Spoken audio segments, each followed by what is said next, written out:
Lula, Xi, Modi, contrairement à l'Europe, certains dirigeants osent dire non à Donald Trump. Je vous explique. On le sait, le président américain aime les rapports de force et certains pays se prêtent à son jeu. C'est par exemple le cas du Brésil. Début juillet, Donald Trump avait dénoncé le traitement qui était infligé à l'ex-président Jair Bolsonaro et avait appelé à l'abandon des poursuites judiciaires à son encontre. Mais le président Lula lui a tenu tête et cela lui a coûté cher. Ce sera une facture de 50% de droits de douane. Mais ces représailles n'ont pas suffi à l'intimider et d'ailleurs l'impact de ces droits de douane s'annonce plutôt modéré. La part des États-Unis dans les exportations brésiliennes est de l'ordre de 10% et Brasilia affiche un déficit commercial avec Washington. En fait, son principal partenaire commercial, c'est Pékin.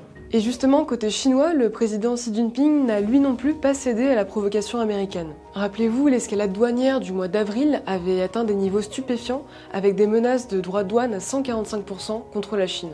Mais Trump a fini par reculer et signer un accord cadre, car la Chine a su jouer sur ses atouts, notamment les terres rares, et depuis plusieurs années, elle diversifie ses partenaires commerciaux pour être moins dépendante des États-Unis. On peut aussi parler de l'Inde, qui résiste sur le sujet agricole, alors même que Washington réclame un accès élargi à son marché. Et d'autre part, elle n'a pas non plus réagi aux pressions américaines pour qu'elle cesse d'acheter du pétrole russe. Finalement, le verdict a été assez dur, elle écope d'au moins 25% de droits de douane. En réalité, sa dépendance aux États-Unis demeure quand même contenue, et elle a choisi de laisser Trump imposer ses taxes tout en sachant qu'au final, ce sera le consommateur américain qui payera une partie de la note. La Chine, l'Inde, le Brésil, tous ces pays des BRICS se sont réunis début juillet à Rio. Mais leur consolidation agace Donald Trump qui a menacé d'imposer des taxes supplémentaires aux pays qui rejoindraient l'Alliance. Alors pourquoi une telle audace de la part de ces dirigeants? D'abord pour une question de popularité interne, cette résistance aux États-Unis provoque une sorte d'élan patriotique à l'intérieur de ces pays.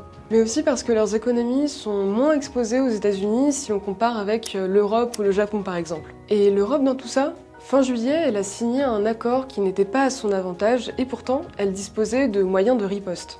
Mais voilà, elle est consciente de sa dépendance sur le plan sécuritaire vis-à-vis des États-Unis et elle sait aussi que son déficit de compétitivité pourrait être aggravé si les taxes douanières étaient trop importantes. Finalement, on bascule dans un monde où la puissance ne se mesure plus à la taille de l'économie, mais à la capacité à dire non.